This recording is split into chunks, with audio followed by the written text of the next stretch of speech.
Gênesis, capítulo 12, a partir do versículo 1. Amém? Diz assim: Deus chama Abraão e lhe faz promessas. Ora, o Senhor disse a Abraão: sai-te da tua terra e da tua parentela e da casa de teu pai, para a terra que eu te mostrarei. E far-te-ei uma grande nação, e abençoar-te-ei, e engrandecerei o teu nome, e tu serás uma bênção. E abençoarei os que te abençoarem, e amaldiçoarei os que te amaldiçoarem, e em ti serão benditas todas as famílias da terra. Amém?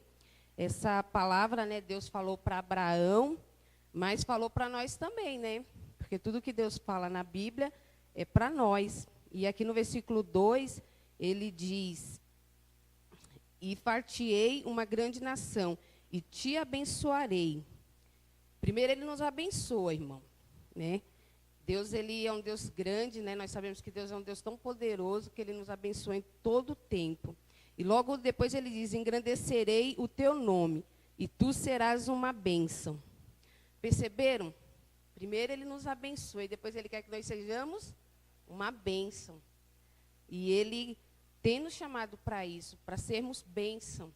Tem chamado o pastor Antônio como pastor aqui da igreja, para ser uma bênção aqui na igreja, mas ele quer também que cada um de nós sejamos uma bênção.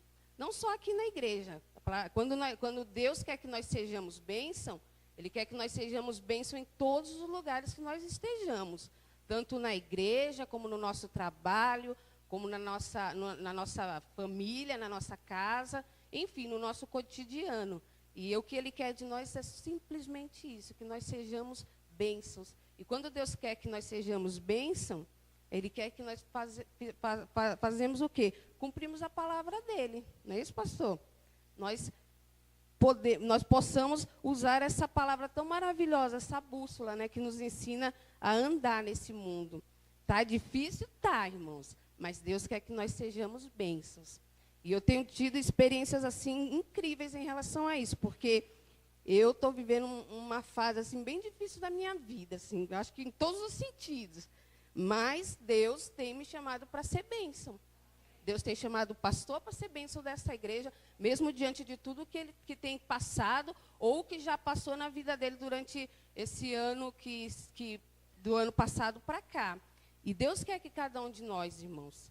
E essa palavra aqui, eu desde quando eu li ela, já tem um tempinho, tem um significado muito grande na minha vida, que diz: ser tu uma bênção. E é isso que Deus quer na vida do pastor Antônio, ser tu uma bênção. É isso que Deus quer na vida de cada irmão aqui. Seja uma bênção, irmãos. Mesmo diante de tudo que os irmãos estão passando, mesmo diante de todas as aflições, Deus tem nos chamado para ser bênção, porque Ele tem nos abençoado. Alguém tem alguma dúvida aqui que Deus não tem abençoado a sua vida?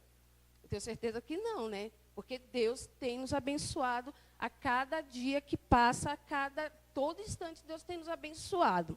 Eu tive uma experiência o mês passado.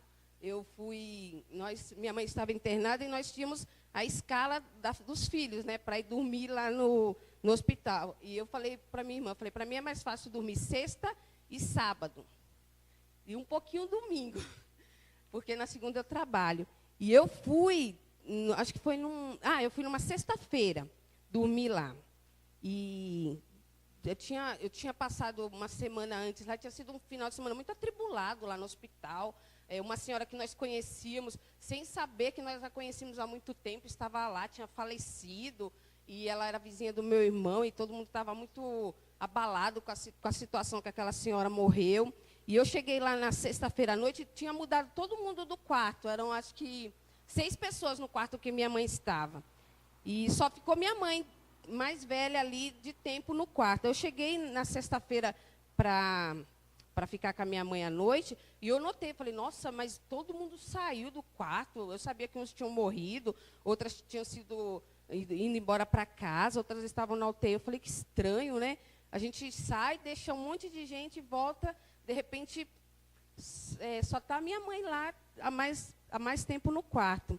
E aí eu sentei com a minha mãe, e eu já brinquei com ela, né? Eu falei assim, mãe, dorme logo, viu? Dorme logo, dorme a noite toda. Aí minha mãe estava lá, a gente ficou conversando, e do outro lado assim do quarto tinha outras camas e tinha uma senhorinha, e ela estava sentada, ela não podia ficar deitada, porque ela estava com um problema muito sério. Era falta de ar, e eles não sabiam a falta de ar se era de coração, se era pulmão. E ela olhava muito para mim. Eu falei, meu Deus, que essa senhora tanto olha para mim. Ela passou a noite toda olhando para mim, aquilo me incomodando. Falei, ai, não, meu Deus, o que será que essa senhora quer? Aí, e a minha maior dificuldade, irmãos, de ficar no hospital era trocar a tal da fralda. Eu falei, ai, trocar a fralda só de bebê. Aí eu fiquei a noite toda ela olhando para mim, aquela coisa, eu falei, ai meu Deus, me incomodou. Aí eu fui lá e olhei para ela e falei assim, a senhora está precisando de alguma coisa? Ela olhou para mim e falou assim, tô. Eu falei, de quê? Aí ela falou assim, troque minha fralda, porque não tinha ninguém para trocar a fralda dela, irmãos. Nenhuma enfermeira apareceu. Aí eu olhei para ela e falei assim, para trocar a fralda da senhora? Ela falou, é. Aí eu falei assim, a senhora tem fralda? Ela falou, não. Aí eu falei, vou buscar uma da minha mãe. Aí fui, peguei uma da minha mãe. Aí, na hora que eu fui trocar a fralda dela, eu tinha que trocar tudo. Fralda, lençol, tudo. Aí falei, criei coragem. Nessa hora a gente tem que engolir o orgulho. Troquei tudo, tirei tudo. Aí, eu deixei ela lá, falei, qualquer coisa a senhora precisar, a senhora me chama. Aí eu fui, voltei lá para o lugar onde minha mãe estava. Aí fiquei a noite toda lá sentada, aí percebi que ela dormiu a noite todinha, as duas, graças a Deus, dormiram a noite todinha. Quando foi de manhã, eu fui lá, aí eu falei com ela, ela tinha acordado, eu falei assim, a senhora não tem ninguém? Ela falou, não, não tenho pai, não tenho mãe, não tenho filhos. E ela era uma senhorinha tão idosa quanto a minha mãe. Eu falei, a senhora está aqui sozinha? Ela falou, é. Eu falei, nossa, e como está a situação? Ela, preciso que você me troque de novo. Aí eu falei, fui e troquei. Só que, irmãos, na hora que eu terminei, assim, eu troquei ela, na hora que eu terminei, que eu virei as costas, ela começou a passar mal. Mas ela começou a ter uma falta de ar tão grande. E ela ficava assim, eu falei, calma. Aí eu falei assim, vou chamar alguém, né? E nessa semana, o hospital estava naquela crise que estava trocando a administração do hospital, né? Então, muitos enfermeiros não estavam querendo trabalhar porque estavam se rebelando, né? Estavam fazendo uma greve interna. Ninguém queria cuidar dos pacientes, tinha que ser com acompanhante mesmo. Eu fui lá e falei assim, gente, tem uma senhora passando mal no leito 6. Aí ninguém me ouviu. Aí fui para outro, falei, tem uma senhora passando mal no leito 6. Aí nem me deram bola. Aí eu falei, moço, a senhora está passando mal e ela está sem acompanhante. Aí chegaram lá, o caso dela era grave, grave mesmo. Aí levaram ela para a UTI. E ela olhava para mim, irmãos, aquele olhar daquela mulher, eu nunca vou esquecer. Aí quando eu cheguei, quando ela estavam tirando ela, a moça que ia ficar com a minha mãe, chegou, e eu falei assim, olha, essa senhora está passando mal, você vê se ela vai voltar para o quarto e me fala. Dá uma sondadinha como que vai ser. E a menina falou assim, olha, Silvana, mas ela está olhando para você com um olhar. E eu falei, aí eu orei pela vida daquela senhora e falei, Senhor, seja feita a tua vontade na vida dela. Levaram. E eu fui para casa, irmãos. Aí eu fiquei o dia todo, eu fiquei 3 dias, toda vez que eu pensava na mulher, eu chorava. O nome dela é Dona Alice. Mas o que eu aprendo com essa história? Eu posso dizer assim, eu abençoei aquela senhora. Nossa, eu fiz? Não fiz, irmãos. O que eu aprendi com essa história é que aquela senhora me abençoou. Ela me abençoou muito nesse dia, porque eu aprendi muito. Com poucos instantes que eu conheci ela, assim, tive pouco contato com ela, mas o que eu aprendi foi que ela me abençoou muito.